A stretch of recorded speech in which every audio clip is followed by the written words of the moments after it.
West Denver. Sleep deprived and heavily caffeinated. All right, let's do this then. This is the Jeff and Bill Show. I don't agree with that. They don't always agree, but hey, at least they have coffee. Coffee. And each other. I love you, man. God help us. I want to bless him. We need all the help we can get. Now here's Jeff Hunt and Bill Thorpe. The Jeff and Bill Show on News Talk 710 KNUS.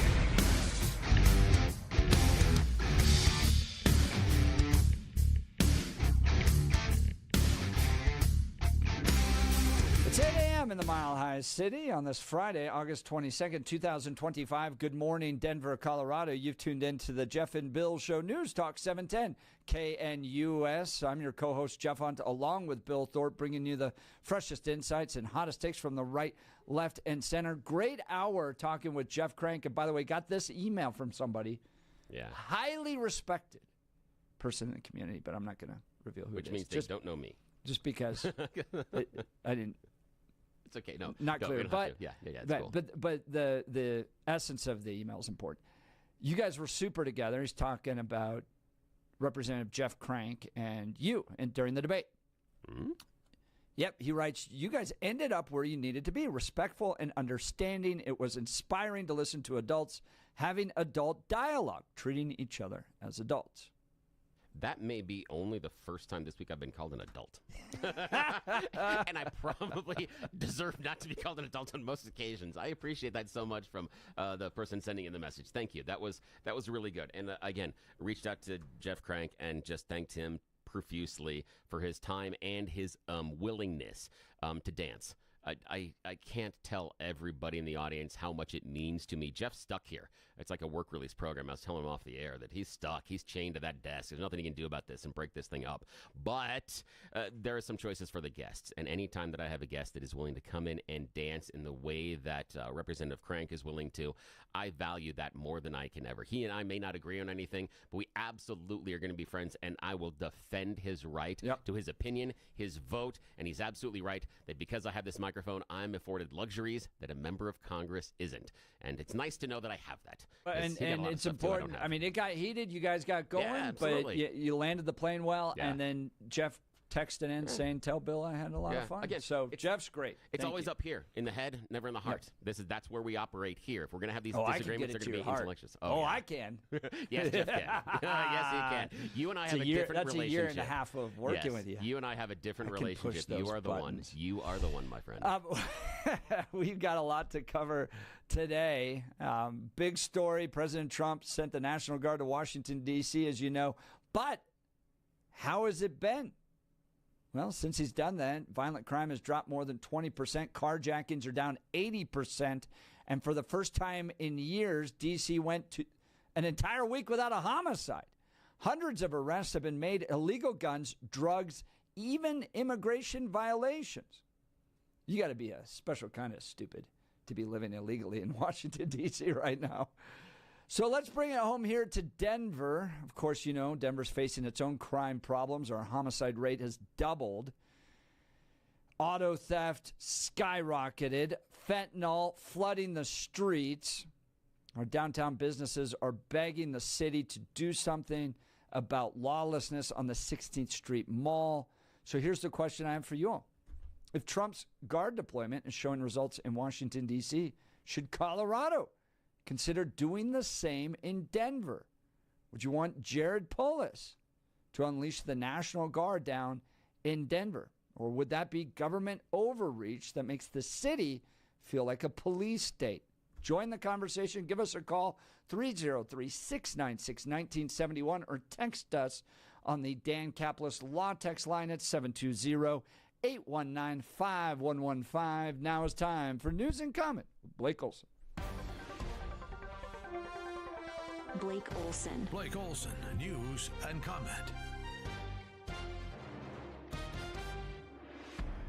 Hey, TGIF, good morning. 69 with some clouds in Denver, expecting a high of 85 today. This portion of the news sponsored by Pastor Camp Heating and Air Conditioning at 303-777-1234 to learn more about special savings opportunities on Lennox equipment.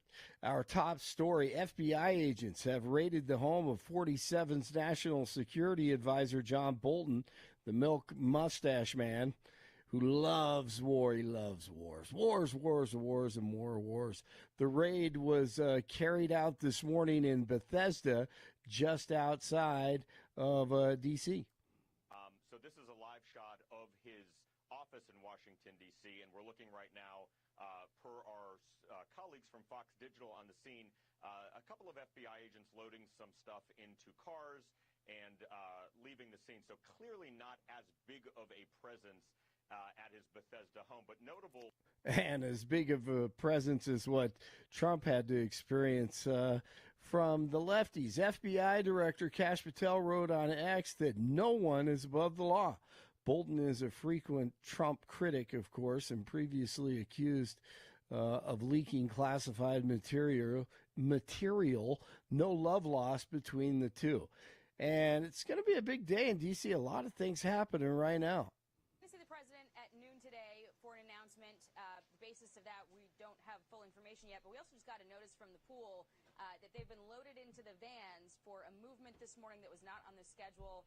No clear details yet on where the president is going, but it sounds like they might be on the move here very soon. Dana. I love it. That was just on Fox. So he just loaded the press into vans. So we'll see what's happening this morning. Wall Street opening slightly higher ahead of Federal Reserve Chair Jerome Powell's speech in Jackson Hole this morning.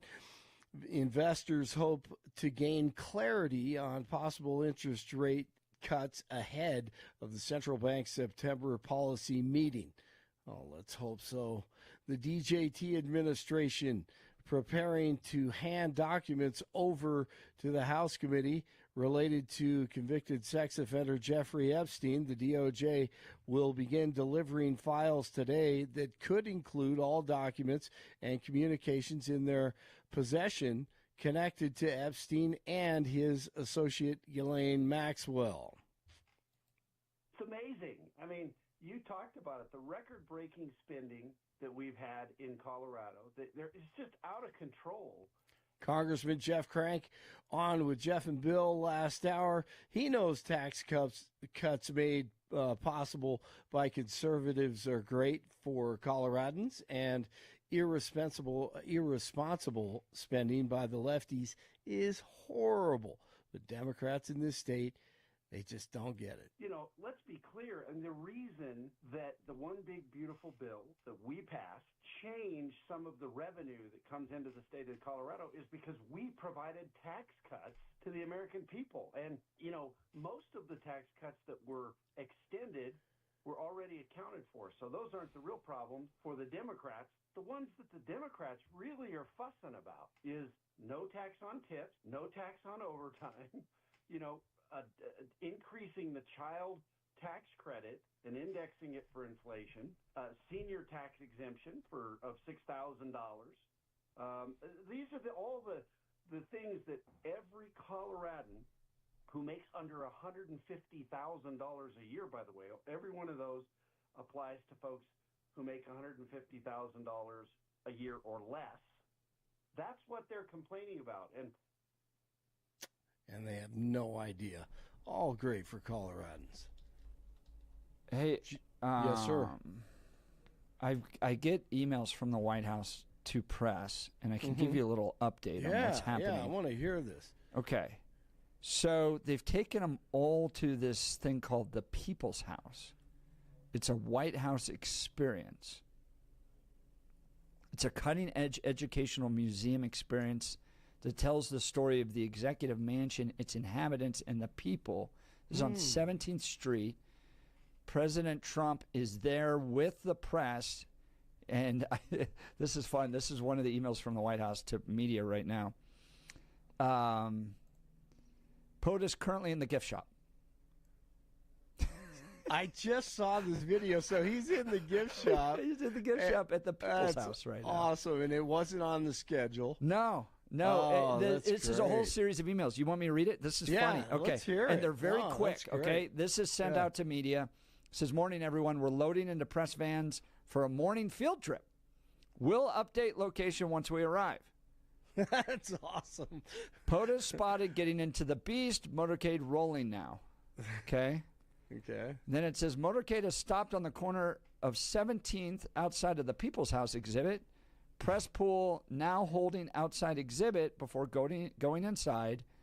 And then the latest one, which just came 4 minutes ago, press pool inside waiting for People's House exhibit area for POTUS to take questions. POTUS, which stands for President of the United States, currently in the gift shop. Oh, that's great. So the People's House. I've never heard of this, but it looks never very heard cool. of that either. That sounds awesome. This could have something to do with. I don't trust this. The Smithsonian. I know. I think the People's House is just the code name for the media re-education place. I think they're just going to take them in the van and just unload them there and say, walk in here, and that's what's going to happen. It's a theory I'm operating off of. I'm not saying it's true. It's just a rumor. It's a theory. It. Yeah, just saying. It's situated at 1700 Pennsylvania Avenue, so this is right across the street from the White House. The 33,000 square foot three-floor site features exhibits and galleries bringing the White House and its storied history to life.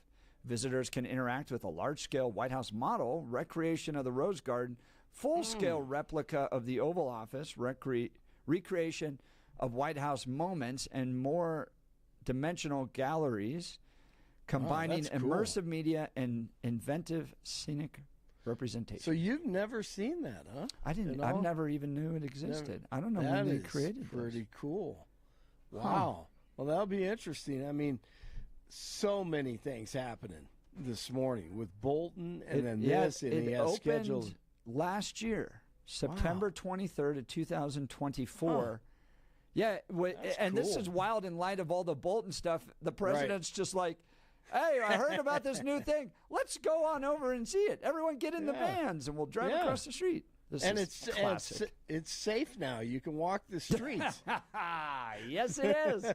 Now, to this debate, this question, Blake Olson, would you want to see the National Guard deployed here in Denver? Absolutely. No doubt.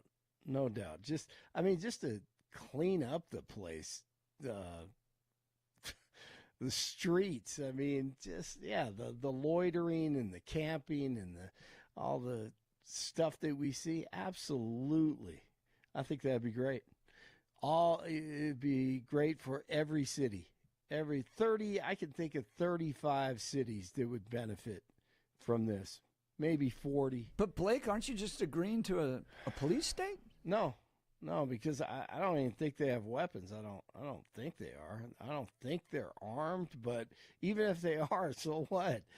I mean, if you're doing something wrong, they deter crime and they help make people feel safe, and they're setting a tone and an example and an environment that we need. Yeah. And I love it.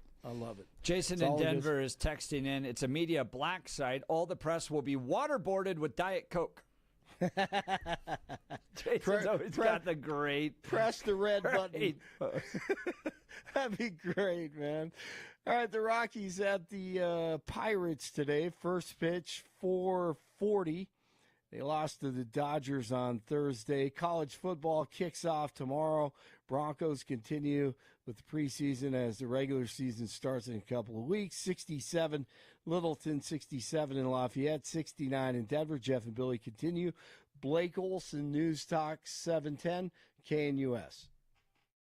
It's going to be another hot day, but starting tomorrow and gaining momentum through the weekend will be a cooling trend and an increased chance of shower and thunderstorm activity. Highs today, mid to upper 90s. Lows tonight, low to mid 60s. Upper 80s, afternoon and evening thunderstorms likely Friday. Showers and thunderstorms likely at times with highs only 70s and low 80s this weekend. Weather is a service of L&L Heating and Air Conditioning. For quick, trustworthy, and dependable service, call L&L Heating and Air Conditioning at 720-851-1691. Visit them online at bestdenverhvac.com. You'll be comfortable with L&L. Meteorologist Don Day in the 710 KNUS Weather Center.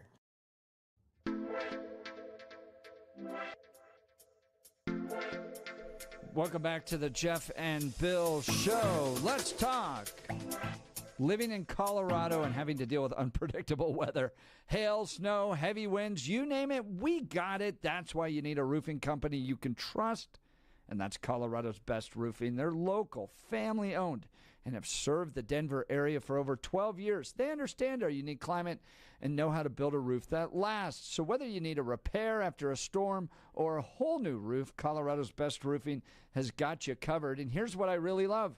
They offer a free, no-obligation inspection. They'll come out, take a look, give you an honest assessment. There's no pressure, no gimmicks, none of those fly-by-night folks that show up after a storm. They're here. They're rooted in Colorado. They'll give you straight talk from the pros. Plus, they work with your insurance company to make sure you get the coverage you deserve. So don't wait until the next big storm hits. Give Colorado's Best Roofing a call today at 303-797-ROOF, 303-797-7663, or visit them at roofingcolorado.com. Call 303-797-7663, or go to roofingcolorado.com. Trust the best, Colorado's Best Roofing. Here's a little news coverage of what's happening in Washington, D.C. Bill? It hit the ground in Washington last week. That city's crime fight went into overdrive. And now we're seeing the impact and the dramatic reductions in crime. When the National Guard rolled into Washington last week, the locals seemed skeptical. The crime is minimal here. There's not really a lot of crime here. It looks like window dressing to me. But with the Guard on the ground, crime is on the decline. For the first time in a long time, D.C. has gone 7 days without a homicide. And that's not all. Carjackings are down 83%. Robberies are down 46%. Car thefts down 21%. And overall violent crime is down 22%. When you have these kind of numbers going down, it basically says this is a success, and that means people feel safer. Like many big cities, Washington's police department is critically short-staffed. People who don't feel safe aren't free. Sergeant Betsy Smith with the National Police Association says it is ripe for federal help. More police generally equals less crime. Do you agree? Should Denver follow Trump's lead and bring in the National Guard to tackle crime? So, Bill, I look at public policy as formulas, as dials that need to be changed. I don't want to live in a police state. Not interested in living in a full-time police state where to go downtown I'd have to show ID, and an overwhelming sense of a strong military police presence. I don't want that full-time for Denver. But when crime goes up and people don't want to go downtown and Denver doesn't get sales tax and the city's falling apart, businesses are closing, and we're facing an on-the-ground reality that's rooted in a perception that the city of Denver is not safe. And more than just a perception, actual crime, actual homelessness, actual drug overdoses, people suffering, businesses closing, the 16th Street Mall, a ghost town of what it used to be. I think it's time to ramp up a police presence. Turn the dial up a little bit. Get things safe. And we can go to my theory of the woman in pearls, that she is, with disposable income, she is critical to the health and flourishing of the city of Denver, and the woman in pearls with disposable income is not going to the city. Okay? And if you missed my conversation on this, let me just rehash it real quick. My theory is similar to Giuliani's broken windows theory. The woman in pearls who has the disposable income that's going to go to the Brown Palace for dinner and then walk over to the Tabor Center or enjoy a play at the Buell Theater or go down to a Nuggets game or something like that. She's got the moolah. She's got the money. She's going to go down and drop a few $100s on a Friday, Saturday night and enjoy herself, okay? She matters a lot. She provides the money so that employees can get paid.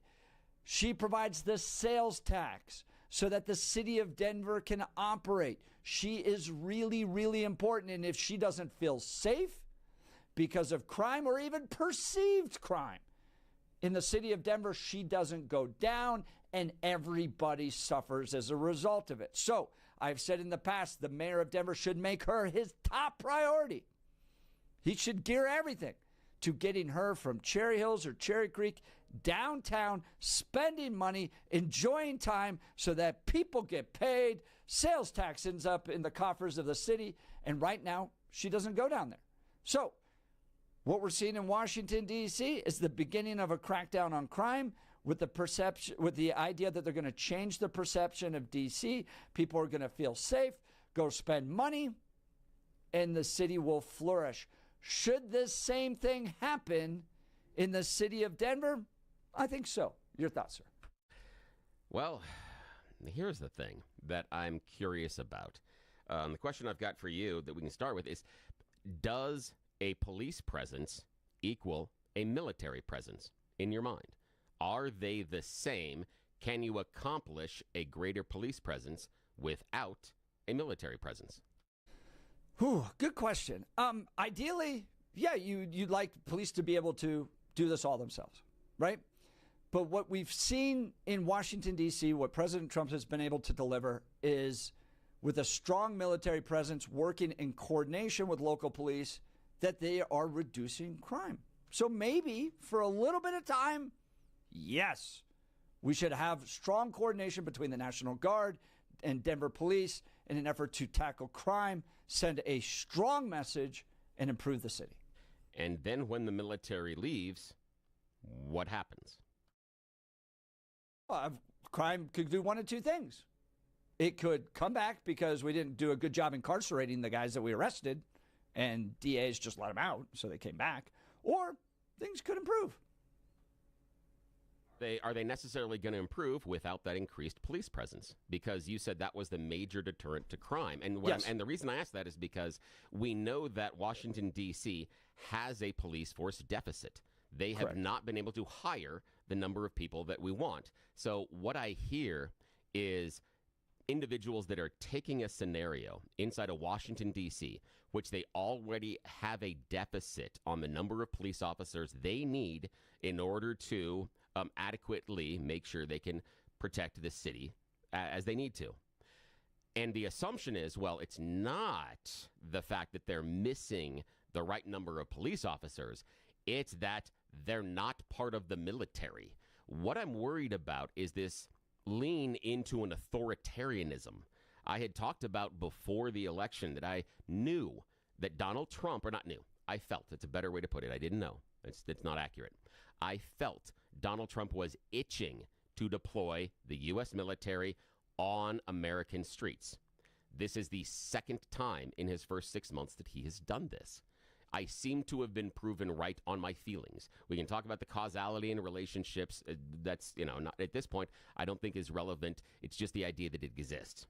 What I'm worried about is this lean into, well, the solution then is to have the military police our streets rather than increasing law enforcement. For me, the long-term fix inside of D.C. is to increase the police presence. They have been operating at a deficit. I see no reason to say once we pull back the military, if the situation exists as it does now, why the crime wouldn't then return. It may not return immediately, but why it wouldn't. If we're operating with a police deficit that allowed this to foster, why would it not continue to foster I think post-military? it's a temporary flood the zone type of operation, right? And just because you do something now doesn't mean it's going to continue in perpetuity, but it becomes part of a strategic effort by the Trump administration and Republicans to show that law and order matters to the thriving of a city. And I have to remind everybody, okay, it wasn't that long ago that you had Democrats calling for the defunding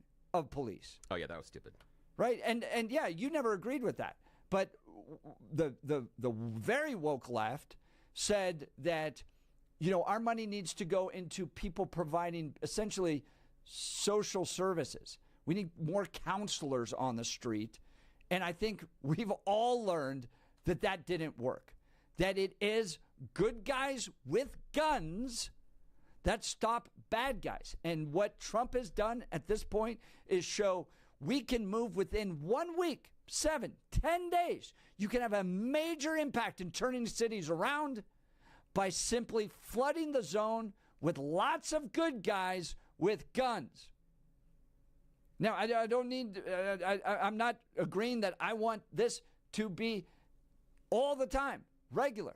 But, Bill, I also believe that the best way to police people, the best way to have safety and community and peaceful streets starts with a person's heart.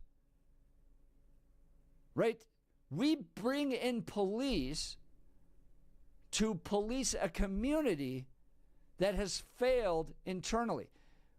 When we police ourselves, when we have strong moral and religious values, when we believe there is a God in heaven that sees every single one of our actions and is going to judge us for eternity based upon how we treat people and says, thou shalt not steal, thou shalt not murder, thou shalt not covet, those types of things. When you have a community that's made up of people that believe that, they generally live peaceful lives. And you have peaceful communities. Bringing in police is the sign that we've failed to communicate that to people, and people aren't taking individual responsibility.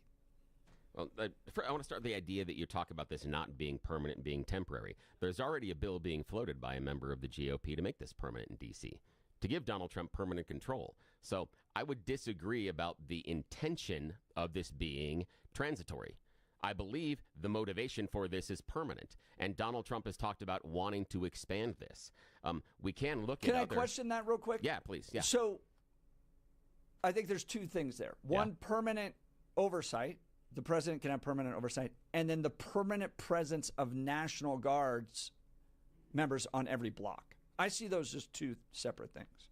I can agree that that can be two separate things, but does Donald Trump see them as two separate things? And I think that's germane to the conversation, because when he wanted to take over, he placed the military there. So I don't think we can necessarily discuss it in a vacuum, given that he wants to deploy, or at least has expressed the possible intention to deploy the military in other U.S. cities. So I think it's germane to understand that he wants this to be somewhat permanent at the very least, if not ongoing forever.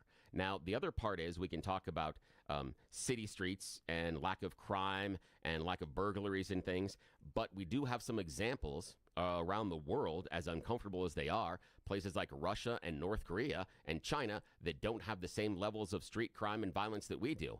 And they have a larger Singapore, president. they cane the crud out of you. They have a larger presence of military. Yeah. And I doubt that, and just for the conversation, and again, I'm not saying they're the only ones, but I don't think in the conversation that the reason that you don't have that level of violence in the streets of Russia, China, and North Korea is because they have good hearts. I don't think that's necessarily the community motivation. I think it's because they're in an authoritarian regime. Correct. And but you do this or else. And so that's what I'm worried about, is this assumption that, since we don't have good hearts, then we must have, and this is where I'm just going is, and I'm not certain it's fair, but what I'm worried about is the assumption of, since we don't have the good hearts, we must then have a strong, powerful military force in order to keep those rules set. But how do you control someone's desire to steal? What do you mean by control? Because it needs to be controlled. We don't want to live in a society where people can just steal at any point for whatever reason whatsoever. But what I'm talking about is the control aspect of it. And the reason for that is that inside of something that you would consider a free society, that control first and foremost is based on the individual. Then you have consequences for that. Now, here's the idea, is the control aspect of it, if you want to control the behavior, is authoritarian. If you're going to have the state or the authorities control the behavior, that becomes authoritarian.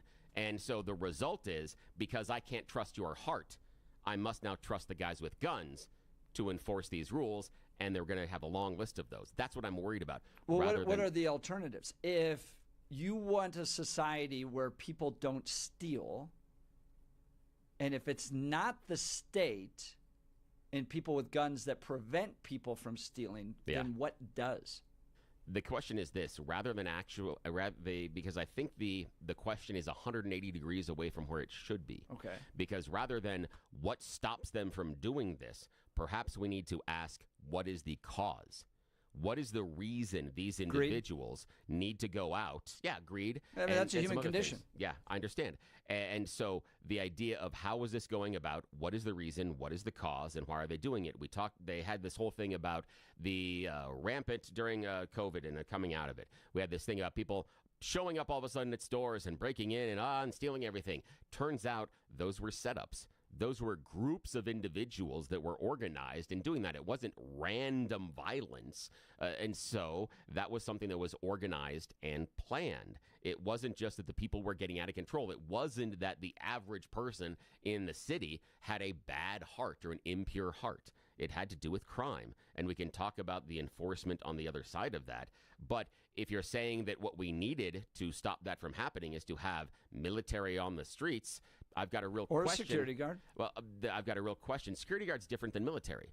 Right. It's still the state or no, it isn't. Or maybe a police officer. No, a security guard would be privately contracted by the business. They're not the same thing. Okay, well, it's still a form of force in an effort to stop somebody from stealing. Yeah, but the idea being in order to get to that, you would have to have an overwhelming presence. And that would be, basically military and or police everywhere on the corners all the time. And that's what you see in places like North Korea and Russia. And where I'm going with this is, if the idea is that we need to clamp down and prevent this from ever happening, the only solution then seems to be authoritarianism, which means you have to explain to me why inside of America, where we talk about freedom and liberty, we are now saying we have to solve all of our questions and answers about our society with the authoritarian solutions. Actually, I think you don't. And as James Madison said, our Constitution is only for a moral and religious people and is wholly inadequate to anybody else. You cannot have freedom without morality, without religion, and I would put out there without a Judeo-Christian worldview. Without that self-control that comes from the belief that there is a God that is going to judge you and sees everything and holds you accountable for what you do, without that, you are left with either chaos and roaming bands of tribal despair or a highly regulated militaristic state.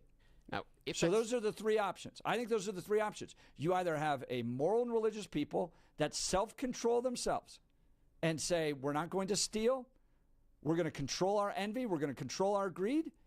And if that doesn't happen, you either end up in a tribal band of chaos like you see in like Somalia, or you end up with a highly militarized state trying to control its people like you see in China. Then help me understand that why 3 out of the top 5 cities on murder rate per capita exist the Bible Belt, if it is about belief in God and faith. And then that's one of the questions I have, because based on those top 3 cities. Let's see, it would be Jackson. It'd be Jackson, along with Birmingham, Alabama, and Memphis, Tennessee. There are 3 of the top 4. The third, and they're 1, 2, and 4. St. Louis is number 3. So not necessarily in the Bible Belt. But number 1 in the nation is Jackson, Mississippi. And number 11 for, again, this is murder rate per capita based on numbers of population. D.C. is 11. But and we're talking about the crime being out of control. And have you overlaid that with church attendance rates? No.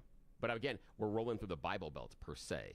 And so, but the assumption in the argument is that the city is just as religious as the rest of the state. Well, the assumption that I'm making is that inside the Bible Belt, they would be more religious than the rest of our country.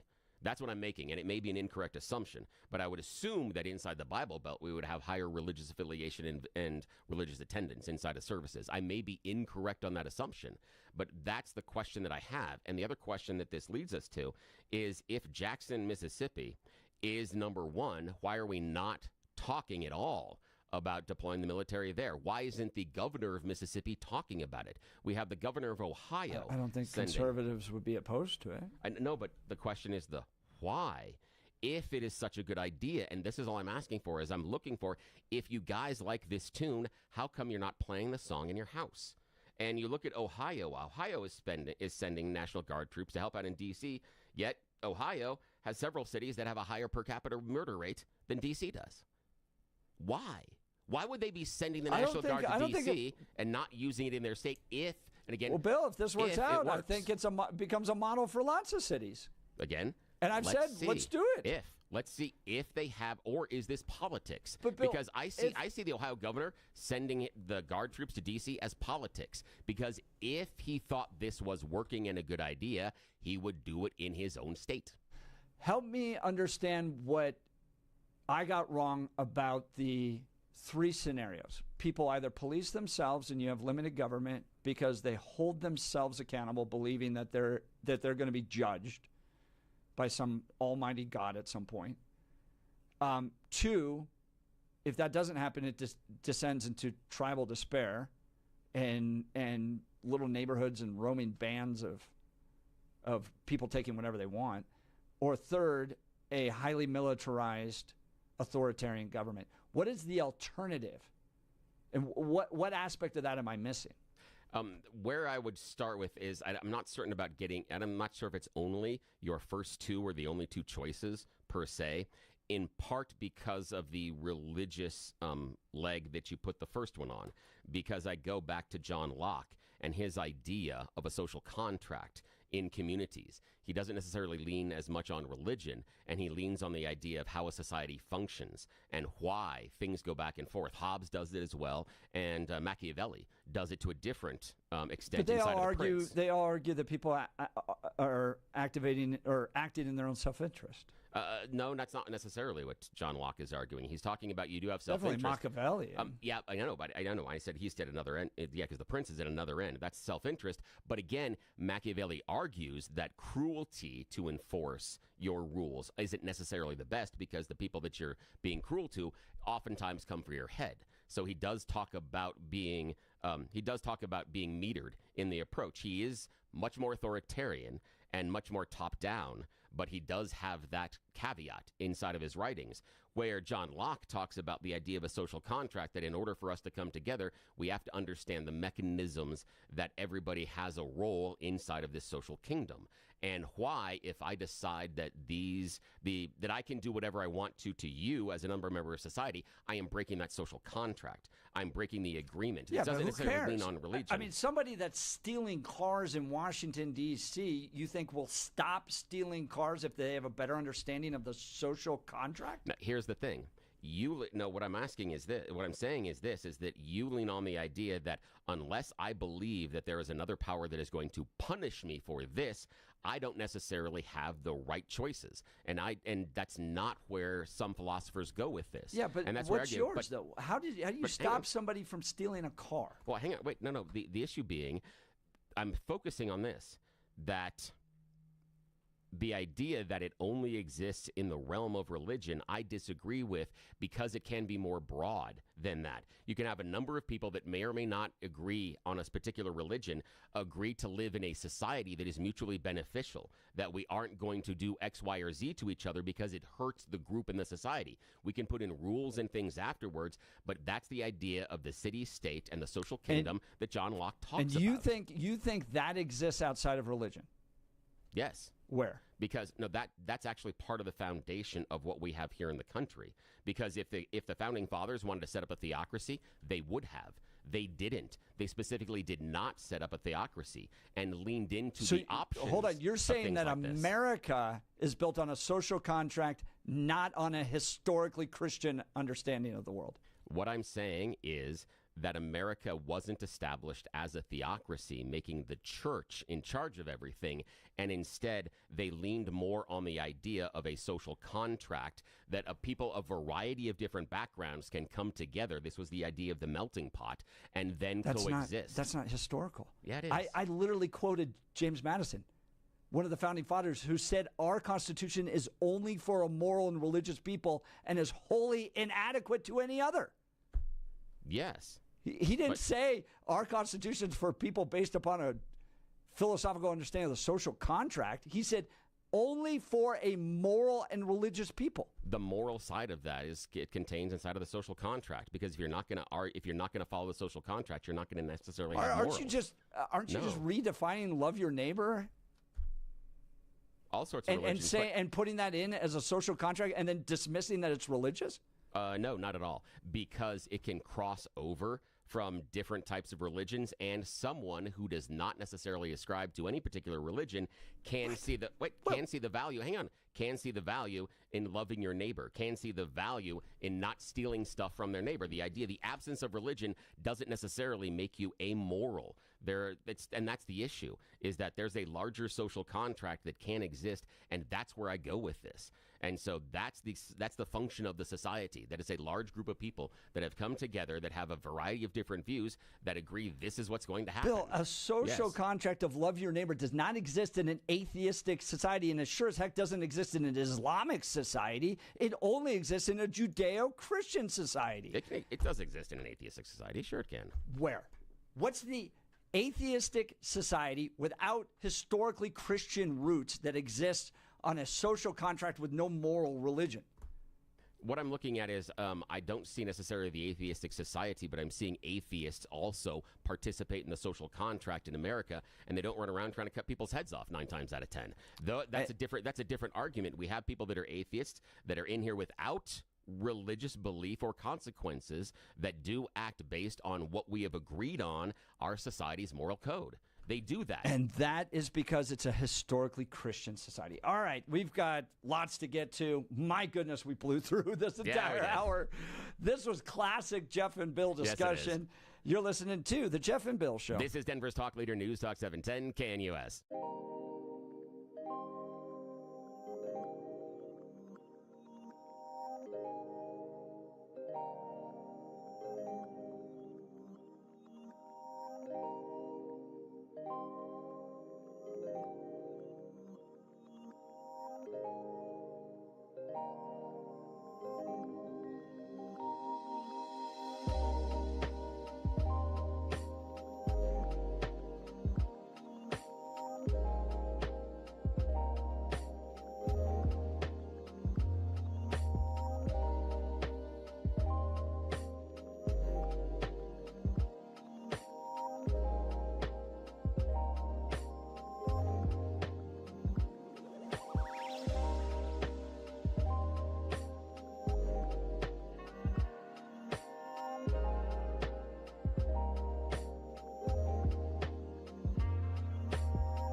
Welcome back to the Jeff and Bill Show.